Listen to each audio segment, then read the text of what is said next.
Welcome, ladies and gentlemen, to another episode of Thinking Out Loud. As mentioned before, we officially have a Patreon now. If you'd like to support the show, you can support it via Patreon. All the money made from that will go directly to increasing the quality of the channel. I'm a broke college student, and my brokenness is only amplified by the current pandemic, so unfortunately I can't easily be able to afford better equipment. Anyways, today we're joined by Travis Brown. He's the director of the upcoming documentary, When in Doubt, a documentary that attempts to navigate our current polarization through the use of dialogue. If you'd like to support it, you can donate to the website linked in the description. We talk about his documentary, of course, the benefits of open conversation and potential downsides to it, and more. We had a shorter than usual time with this guest, I'm afraid. I still think we got in some pretty substantial stuff, however. Anyway, I hope you enjoyed the video. Shut up and sit down.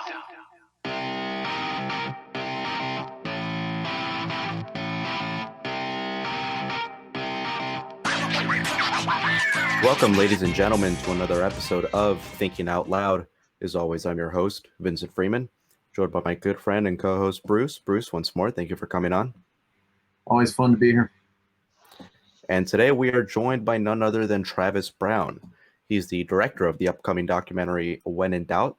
He's currently raising funds to finish it, so everything will be in the description of the video below, so you can go ahead and support it. Mr. Brown, thank you so much for joining us. Yeah, thank you guys for having me. I appreciate it. And so you wanted to give a quick PSA at the very beginning of this video, just for the sake. Go for it. So believe it or not, I'm not that lazy. I'm laying down because I have a very screwed up back and in back pain. I have back pain all the time. So it's just easier for me to lay down than it is to sit or stand for very long. So gotcha. Yeah. Well, wishing you all the best. I'm sincerely sorry about that stuff. But yeah, so you're coming up with the documentary. It's called When in Doubt, effectively about having difficult conversations about how politically polarized we are, and I guess also ideologically polarized. So could you give your audience a brief rundown of your project When in Doubt? What is the film about, and what led you to want to make this? What sort of made you compelled to talk about this? Yeah, I'll start there and go in reverse. I think I've been interested in the way in which ideology shapes our lives and the way that we speak to one another for a long time. I grew up in a very conservative, fundamentalist Christian home, and very slowly started to question it and then left it behind. And then I started to see a lot of kind of similar dogmas or narrow-minded thinking on the left that I saw on the right. And really in like 2016, 2017, when Trump came to power, I started to be more and more concerned about the rising polarization, political polarization. And my friend Matt Limbo and I kind of had the same idea at the same time, which is to somehow make a film to document this and to find ways to offer solutions.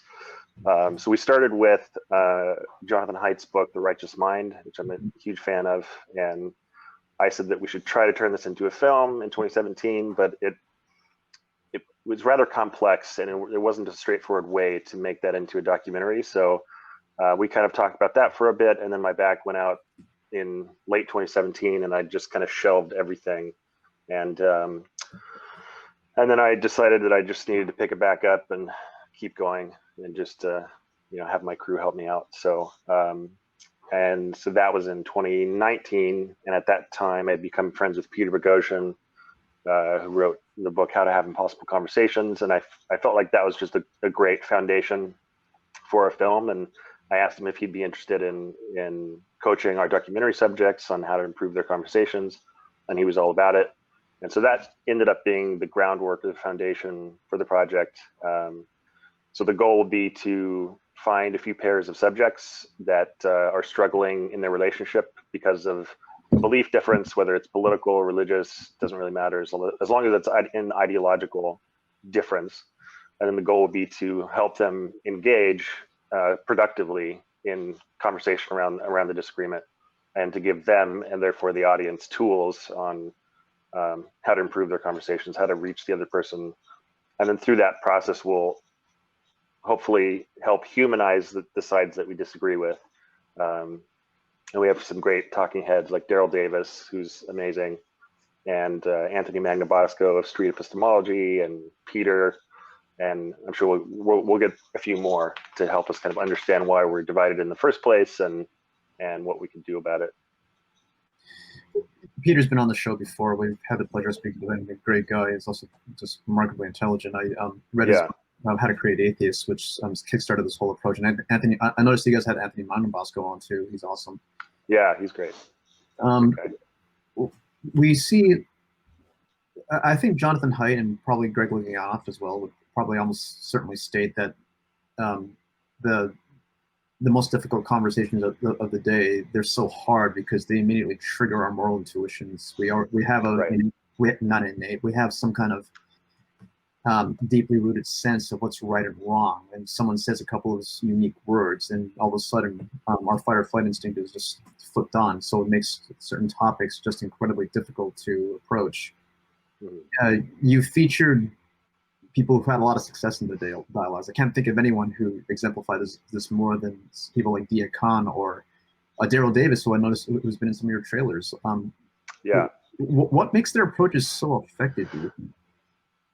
Well, for Daryl, I mean, he's such a naturally likable guy, and he's also great at telling stories and just connecting with people, just humanizing people instantly, even if they hate him, which is, I mean, that is a skill, and I'm sure he had to cultivate it to some degree, but I think it also kind of came naturally to him. I don't want to speak for him, but I do think it's something that we have to cultivate, that idea of like seeing the people that we disagree with the most as a human being that had the reasons for believing what they believe. You know, he likes to distinguish between an ignorant person and a stupid person. Ignorant person is just somebody that doesn't have all the information and chooses to act in a way because they're ignorant. Stupid person has the data, has the information, but continues to act in a stupid way regardless. And I think he's really interested in just helping people broaden their worldview and the information that they have.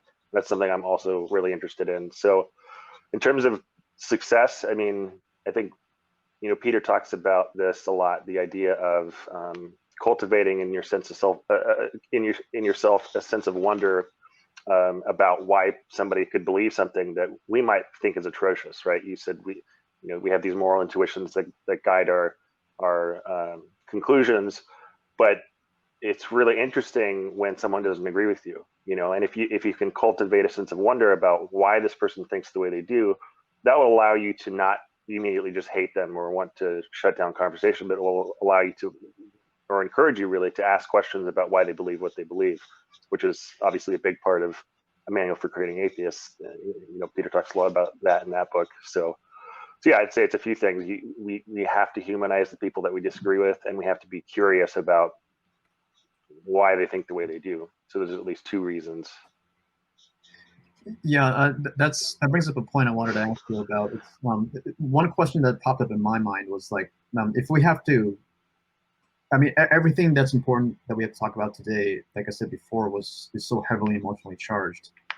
I'm kind of wondering if we have to resort to methods like street epistemology, or are we in some way like putting handicaps on ourselves? I'm not knocking the method, but it's a question I have, because, I mean, when I'm speaking with someone who is hell-bent on an issue, whether from the left or the right, and which are both incredibly problematic, they have the advantage, so to speak, of just coming over and just dumping it all out. They can just speak freely, can say whatever the hell they want, because the cultural zeitgeist for left and right are easily on their sides. But we're tongue-tied because we have a Socratic approach, asking questions, and we have to know what questions to ask. We have to be incredibly erudite with the subject, and I've used it a little bit myself, and I love the success I've had in it. But I'm not an expert. But in having to resort to a very roundabout way, do you think it's kind of crippling to have to resort to these kind of techniques? Yeah. Crippling in what way? Like like we can't speak so forthrightly because that immediately brings someone's Mm. emotional defenses up. And I think like I'm of two minds about it. Crippling in the sense that it's we can't take the direct route, but on the other hand, if you take the direct route, the defenses just come straight up. Yeah, I mean, I think it depends on what you want out of the conversation. It depends on the relationship, who you're talking with. I could see what you mean, that it feels limiting to have to engage in this way, to be really cautious about the questions that we ask, and doing it in such a way that our emotions don't rise to the top. But that really is the best way to get to the bottom of why someone thinks the way they do, and to help them and yourself be more reflective on any particular belief, whether it's political or religious or social. So yeah, I can see how that may feel like it's sort of hamstringing you, but it's not like I have a lot of really good friends and family members that I disagree with wildly, and I don't engage in this that often. I'm not like asking them questions to get them to reflect on their beliefs every time I talk to them. But one thing that after reading a lot of these books on how to improve conversations, I've read, I don't know, 5 or 6. I do start to change kind of naturally the approaches that I use to just talk to my friends and family. So, some of which are really simple, and they don't feel crippling, and it's just like, okay, what do we agree upon in the first place? Can we talk about those things? So like for my parents and I, they're conservative Christians. I'm a liberal non-believer, atheist, and yet we think similarly about like woke ideology, for instance, and they're really concerned about it. I'm really concerned about it, and that's something that we can connect with. And so I think there are a number of ways, and I hope to convey this in the film, that you can just easily incorporate this stuff in your life. If you want to go hardcore and you want to use the Socratic method, you can do that, and I think that we often should. But I don't think it should feel so challenging or so daunting.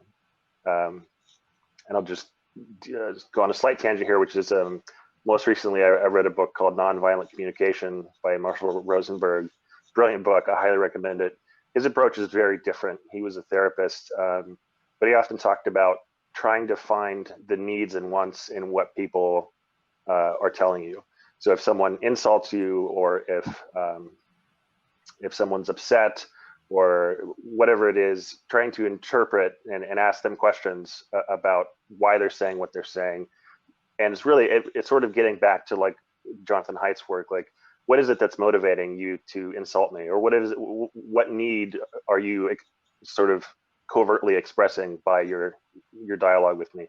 And I think that's another interesting approach. And I think it's important to recognize that often what people tell us isn't necessarily what's like deeply on their minds. And so I think it's just an interesting way to kind of open up the dialogue more, to think about it in that way, if that makes sense. Okay, yeah, definitely. This might be a good way to kind of segue into like, what do you think about the current cultural zeitgeist? I mean, like I gladly donated to your video and encourage everyone to do so as well, because I think having these conversational skills, I think most people are generally good people at heart. They just don't know how to talk about these things. So I really encourage these members to donate to this film and to read the books that Dr. Boghossian has put out. But going back to the current cultural zeitgeist, I got to ask you about that, because I can't help but think about how it feels like it's similar to almost the era right before World War II, which we had Winston Churchill screaming about how about Hitler and the Nazis and how bad they were, but like they kept trying to placate them until it was almost too late to act. Now we're not in a wartime era, but like I still feel like, I mean, especially demonstrating now after the election, we have these two sides just on a hair's edge. I'm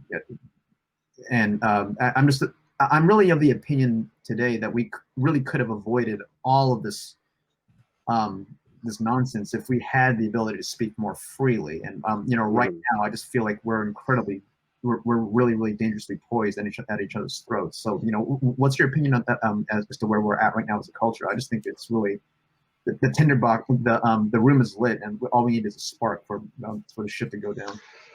Yeah, no, it's really, it does feel like things are on a hair trigger in a sense. I think some of that is the negative heuristic bias. I think maybe Steven Pinker talks about. So I think often, I mean, and I'm not trying to downplay how polarized we are, how bad things are or seem to be, but I think since we're getting news thrown at us constantly, often by journalists with a clear agenda and bias, and through social media, it's really easy to focus on the negative because we tend to pay more attention to the negative, and people like to put that out there more. So whether that's in articles or just your friends on social media, I think it can make the world feel worse than it is. So that's one thing. However, I'm not downplaying how at times it feels like we're on the brink of some kind of civil war in the U.S. given just how hot things seem to be, not only in social media but on the streets. I think that there are. I mean, I'm not an expert on this, but from my understanding, there are a number of reasons for that. One of the first being, I haven't read this book, but there's a book called The Big Sort, and the idea is that people geographically started to move to cities or locations that represented, their political beliefs. And so even just geographically, there were these bubbles that started to be created, especially in the 80s and 90s. I mean, I moved from a small conservative town to Seattle and then Portland, so I'm sort of part of that movement. So that's one reason. And then obviously social media and just amplifying certain voices, especially the loudest and typically most insane ones, also adds to the extreme nature that our politics seem to exhibit at the moment. So those are two reasons. And personally, I don't have a problem with any Trump supporters, but I really don't like Trump, and I think that he, unlike at least the rhetoric of Obama, is a fairly divisive figure, and I don't think that helped at all. I think that was rather harmful. So that's part of it is a leadership problem, not just as far as Trump goes. I mean, just across the board. I think that's something that Eric and Brett Weinstein have talked about, that we sort of have a lack of real leadership. And so that's another problem. And then I guess the other one that comes to mind is education. We're not educated in a way to have these dialogues with people we disagree, especially in the university now. The goal is really to create activists. The goal is to learn the truth of that social justice sort of lays out for us, and you have to accept that or you're a bad person. So that's another element of the problem, I think. Mm-hmm. And we would all agree that having these difficult conversations is necessary. It's the foundation of our civilization. But what the oppositional side would probably say would be something along the lines of, yes, we can have disagreements, but you really should only be having disagreements about trivial policy issues.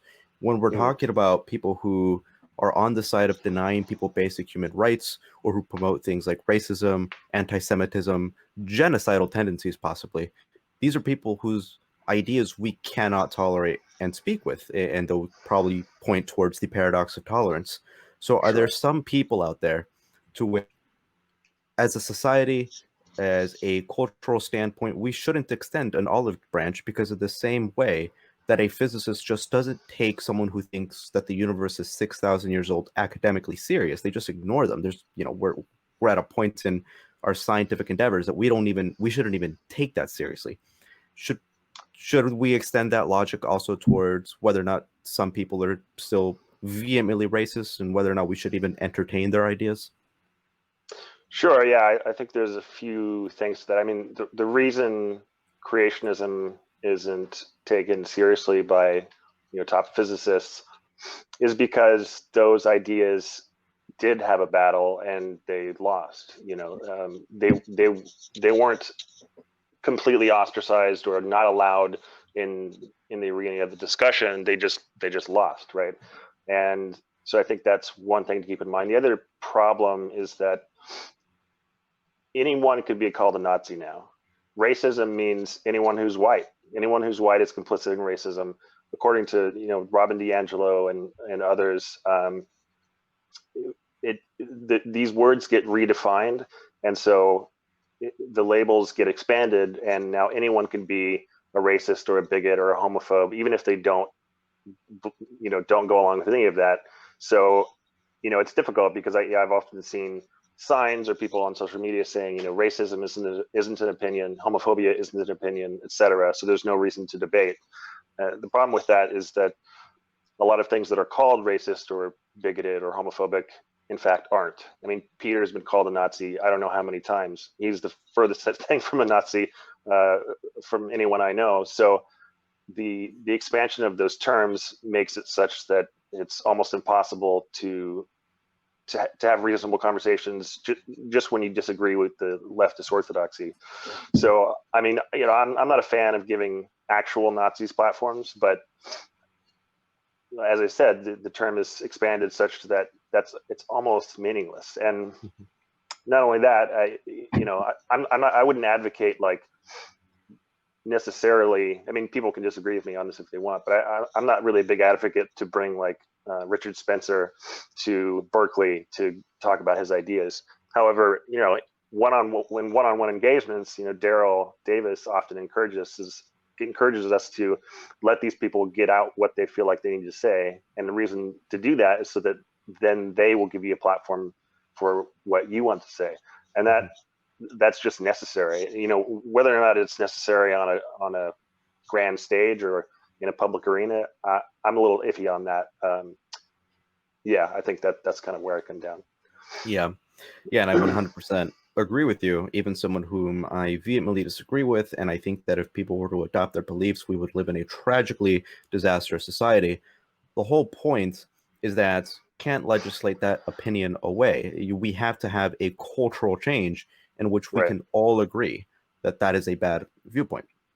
Yeah. Now, what about someone like a grifter, in which, maybe we can be a pipeline for their audience, where the assumption would be that people who are grifters, who adopt, and it's difficult to determine who is and isn't a grifter because they're not going to be outright and say it. People usually just assume people are grifters based on a pattern of their behaviors. But let's just say, for the sake of the argument, that we know for a fact there are popular political commentators out there who are grifters, and they'll just do whatever makes them the most money by appeasing towards their audience. What would you say? Are these people who, because they argue in bad faith by definition, should that be the type of people that we don't engage with because there's no point in it? They're not open for the conversation? Yeah, I mean, I think each person has to determine that for themselves. I mean, I don't typically like to engage with somebody, especially online, if I don't know them, and if it just feels like all they want to do is attack me in a way and they totally misrepresent my views. And if they're not willing to have a dialogue, then it's kind of no point to engage, especially online. So I would say in my opinion, it's a case-by-case basis, and it's up to each person how they want to deal with that. You can just not follow those people or just not engage with them. Yeah, that's one of the things. Satisfactory, but Oh, gotcha. Yeah, that's actually one of the topics that I've sort of done a 180 on, where just a few weeks ago I was under the impression of these are probably people that you just don't want to entertain because they don't merit that. But the reason why I've done a 180 on this topic was because, well, for one, most likely they have an audience. We'd all agree that audiences, and probably including ourselves, we probably do this subconsciously. We have this tendency to just sort of isolate ourselves towards our echo chambers, where we just either follow purely conservative news media or purely liberal news media, and we're under the assumption that we recognize and understand the oppositional's viewpoint really just based on what the conservative news media is telling us the oppositional viewpoint is.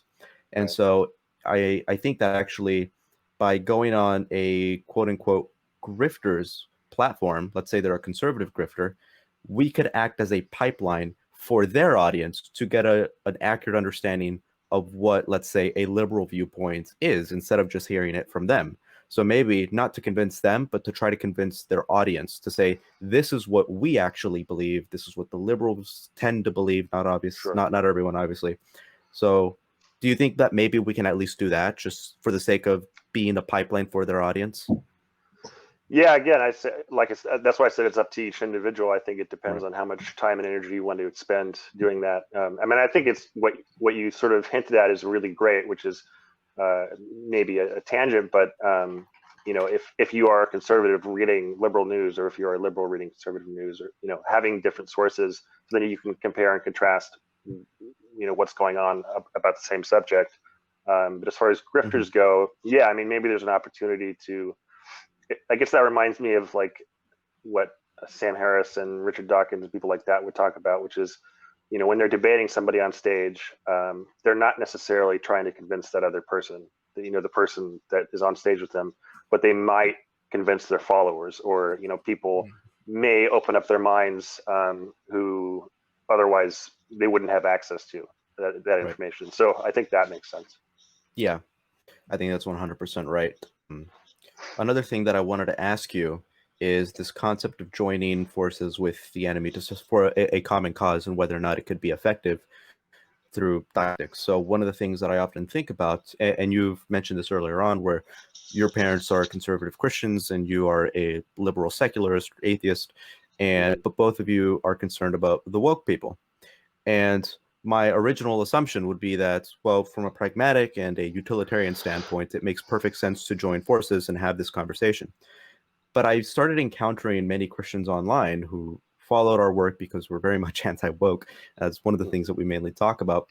And many of their resolutions are very staunchly religious resolutions, so much so to the point where it's almost as if we're not even attacking the same thing, because we can point towards something that's currently happening in our culture, and we say that's a problem. But if they have a different solution to it, they probably also have different reasons for why it's bad. So their reasoning behind why woke culture is bad could be different from my reasoning.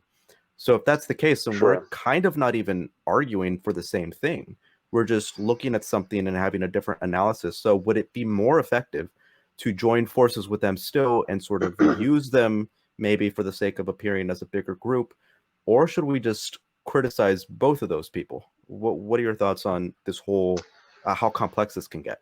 Yeah, no, it can get really complex and contradicting in a way. I mean, I think that people should be open and honest, and I'm not going to start, for instance, lying to my parents to say that I believe what they believe in order for us to connect in a deeper way. I don't think that's a good way to go. So it really depends on, again, maybe this is a cop out, but it feels like individual to individual, or individual to corporation, or whatever the joining forces is basis. And it really depends on the issues, I suppose, because a lot of times the goals actually might align fairly well. Sometimes they don't, as you said. Maybe the solution for some of the anti-woke stuff is, I don't know, they need Jesus or whatever, that you don't agree with. And at that point, you could say, well, we don't agree, that we're not going in the same direction. But a lot of times people do align. Like, for instance, again, just to bring it back to my parents, because it's easy an example, we're both really concerned about the rioting and the looting, and believe that there should be a clampdown on that, more law and order. I don't see any. I mean, there's nothing really religious there in terms of, I'm not worried about their solutions to that. So that's just one example of where we do align. If the ultimate solution past that would be, well, they all need to denounce their current beliefs and join our church, I would say, well, I'm not going to go along with that part, but they should feel free to do that if they want, because I believe in that kind of liberty. But yeah, so I think it depends. It depends on the alliance, and it depends on the goals. Yeah, it gets incredibly tricky. And another thing that sometimes is tricky is that, well, the assumption would be in many instances that the default position would be to let people live the way they want to live. If they don't want to engage in a difficult conversation, they shouldn't have to. But what I've noticed recently occurring, specifically on Twitter, was that there doesn't seem to really be a default position anymore. One of the instances that I've noticed was what occurred with Twitter not too long ago. There was a controversy in which they were suspending accounts that weren't complying with proper pronoun usage because they considered it hateful to do so. And then Twitter said that this wasn't a political move, that it was just being it was just a matter of being nice to the other person, and that you should obey or not obey, that's a bad word to use, that you should just comply or respect, that's a better word, their pronouns. And so there was a podcast with Joe Rogan and Jack Dorsey and the lady who's in charge of this sort of thing. I don't remember her name, but Tim Pool basically said, Tim Pool, yeah, right. Yeah. What Tim Pool basically said was that the argument was that you were effectively being forced to adopt a moral framework that is at odds with the conservative political philosophy, let's say. You were being forced to abide by other people's opinions on how society should be structured. So what would be the default position in these situations where, because one could also make an argument that the default position can't just be let people do what they personally want to do, because that can also affect people psychologically. It'll damage them greatly for not being recognized the way they want to be. And there's many philosophical thoughts on this, right? It's like your freedom of speech ends where my chin, or whatever the saying goes.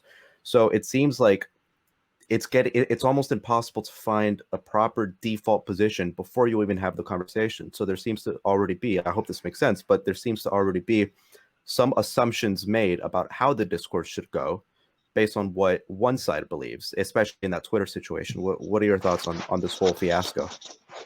Well, for Twitter and online platforms specifically, I guess, I mean, again, I'm not an expert in this kind of stuff, but my thought would be, I mean, I've heard Jordan Peterson and other people talk about creating their own platforms where in the terms of use or what they advertise to people that the platform is, I'm sure they won't be implementing, you have to use these pronouns. It's difficult because obviously Twitter is a private company and they can do whatever they want. I think it's good to respect people's pronouns, well, for the most part, unless people are using it cynically to try to manipulate language, and that's really difficult to determine. But yeah, it's really tricky. I don't know if I have a great answer other than, if there are other, I guess it's almost like a libertarian argument. If there are other opportunities to make other platforms that align more with your goals, then maybe use those. However, the problem with that is that Twitter is massive and nothing's going to replace it anytime soon. So, and same with YouTube, obviously. So it's difficult. Yeah, I don't know. Right. If we want to talk about just like one-on-one conversations and the assumptions that we bring on board, I don't know if that's what you were looping into this as well, or yeah, you were mostly in general. Yeah, I mean, yeah, we all obviously have biases. We all have assumptions that we bring to the table based on our history and our experience and our brain wiring. And so I think as Bruce was mentioning earlier, coming at the questions from the Socratic method, which is to ask questions, gently probe and ask questions why people believe what they believe, then I think that even though we can't completely step aside from our biases, we can approach the conversation such that we're not inserting those all the time, or at least not very forcefully. Because if you genuinely want to know why someone believes the way they do and how they arrived at their conclusions, or the epistemology of their beliefs, then I think that gives you a chance to at least temporarily set your assumptions and your biases aside. Even though on some level your assumptions may lead you to a certain line of questioning, maybe you can correct that once the person responds. Because sometimes we assume a person believes something in a specific way or for a specific reason, but then through questioning you find out, oh no, they actually think very differently than I thought, and then you can sort of update your own thinking. I mean, we have our biases, we can't get rid of them, but I think the questioning method is really useful for that. Right. And the fact that it is, the fact that it is a difficult conversation, the fact that it's difficult to determine what the solution would be, is only evidence of the fact that it's probably a conversation we should have and hash out and be productive about it. But yeah, I think that's a good place to end it. I want to thank you endlessly for coming on the podcast. It's a shame we only had you for around 30 minutes, but this was undoubtedly productive. And so great. I'll go. You are the documentary isn't finished yet. Is there a sort of an estimated time of arrival for it? Well, we have a lot of short videos, teaser, proof of concept, and I'm sure we'll continue to release stuff like that. But the full feature film It's called When in Doubt, and it probably won't be out until late next year. You know, if we're lucky. It takes a while to get these things produced and out there. So yeah, it'll probably be a bit. And then I also wanted to mention that I'm working on a separate series, which some of it should be out actually by February, and it's called The Woke Reformation, and involves people like Helen Pluckrose, and like I was lucky enough to be able to get Douglas Murray and Peter and a few other people. So that'll be really like short 5-minute videos on the ideology behind wokeness, where it came from, what people can do about it, and just like practical ways to sort of push back against it. So it's much more polemical than When in Doubt, but it's another thing that I'm working on that I think there will be some interest in. So. And the links to all of that will be in the description of the video below. Everybody go ahead and check all that stuff. Follow Travis. The links to your social media will also be in the description of the video below. Anything else you wanted to say, Bruce? No, I was like, I have a great deal of interest in both of those videos, and I think like especially now we need those just more and more. So I was really glad to see you guys putting that stuff out. Thank you. Yeah, I'm excited about it, and thank you guys for having me on. Hopefully, we can do it a longer one next time. Yeah, thanks so much for coming on. This was fantastic. Thank you, Travis. Absolutely. All right.